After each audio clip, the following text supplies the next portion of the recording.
Darryl Dawkins showed us the lighter side of basketball. He personified all of us as kids counting down the clock in our heads. There was no one like him, nor will there ever be anyone like him again. He made sure of that with this creative way he approached basketball. He turned a simple play and personified it. He made people fear even thinking of it. Here he goes, up for that back slam dunk, and there you see it shatter immediately. And when people tried to control him, they quickly learned what a futile effort it was. So now you catch everybody under the basket looking up and the ball bounces off, you come get it, boom, put that in. What's that? It's to cover your damn head. They also learned quickly how much love was in his heart. After basketball, he took a selfless approach to his life and focused on children and the disadvantaged.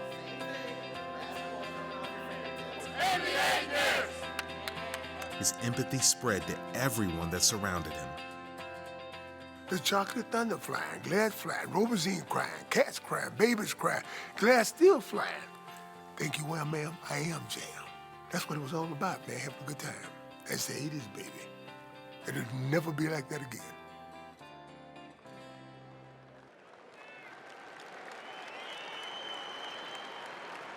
Ladies and gentlemen, please give a warm welcome to not only two teammates, but two friends of Darryl Dawkins, World B. Free and Bobby Jones.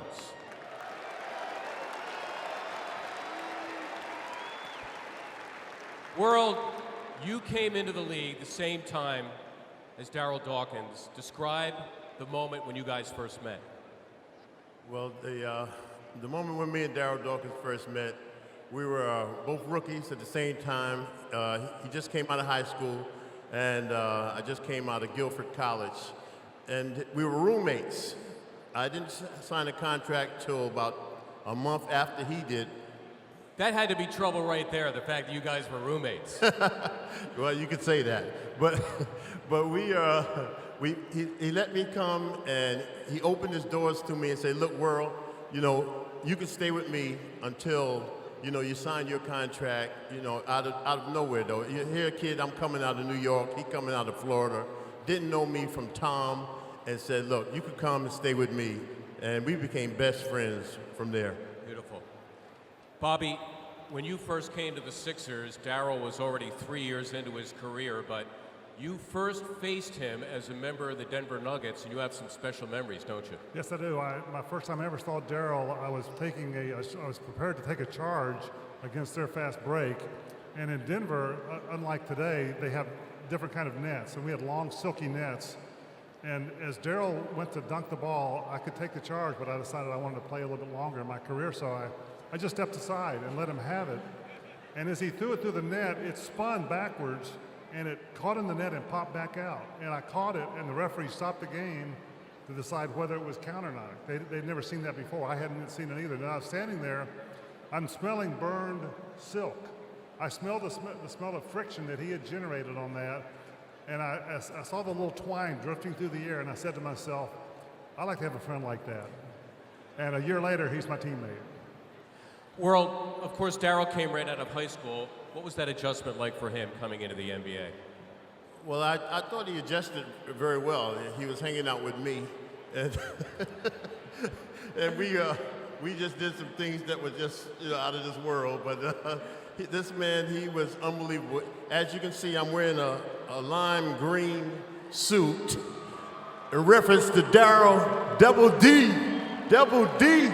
You know, we know my man for being very, very, he's a charismatic guy. He's just a beautiful person, so I love him.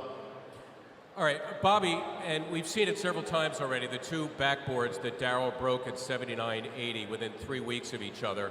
What do you remember about one or both of those events? Well, I remember both of those very clearly. I was in the game on both of those and got glass in my head, and it was kind of like being under where lightning hits, and it just makes a loud pop, and it just shatters everywhere. But I remember more than that. In a practice one night, we were playing at Episcopal Academy, and we didn't really want to play practice that night, and Darryl told me that he was going to shatter the backboard, and he did, and we played half court that night. All right, World, here you go. when he broke his first backboard, he described it as the chocolate thunder flying, robenzine crying, teeth shaking, glass breaking, rump roasting, bun toasting, etc., etc., etc. Where did he come up with this stuff? I don't know. I tell you, this man had a Lovetron. He said he came from Lovetron. Yeah. he just had things that just came out of his mouth that you just never heard of. For an 18-year-older, though, you know, the thing about it, he was rhyming before rhymes was out. He was ahead of his time, in other words. He was ahead of his time. All right, Bobby, your fondest memories of Darryl encapsulating his entire career as a player. I would have to say that really for me, sitting on the bus with him, coming back from D.C. or New York or New Jersey after the games, and sitting with Jeff Millman, our equipment manager, Doug Collins, and Clint, and just talking with Darryl, just talking about life in general. And Darryl was sincere, he was honest, he was witty. He had an intellect that was, you know, as big as his body. He was just a sharp guy that I loved being around. Have you ever seen someone who is a physical specimen like he was, who could do the kinds of things athletically that he could do? No, I've never seen that. I remember training camp one day, he got mad, he bounced the ball and hit the ceiling of the arena, which was about 40 feet high, and I thought to myself, wow, I hope he doesn't throw me a pass that hard, and he did one time, and I caught it, and it was like a cartoon, and the ball carried me out of bounds when he threw it. He was a special guy, and I really do miss him. He's a very, very fine man. World, I know you miss Darryl a lot, and you guys were tight. As you described, you were best friends. And I know it'd take you a week to talk about it, but if you can, encapsulate Darryl Dawkins, the man. Darryl Dawkins is the man. He was beautiful. He was kind-hearted. He loves his kids, loved his family. His mom, when we were back then, you know, all took me in as a brother.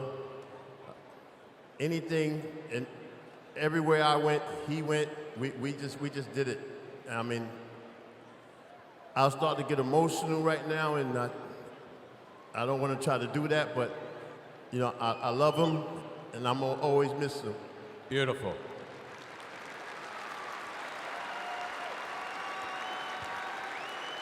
All right, world, speaking of family, you have a very special presentation right now, don't you? Yes, I do. Ladies and gentlemen, the family of Darryl Dawkins.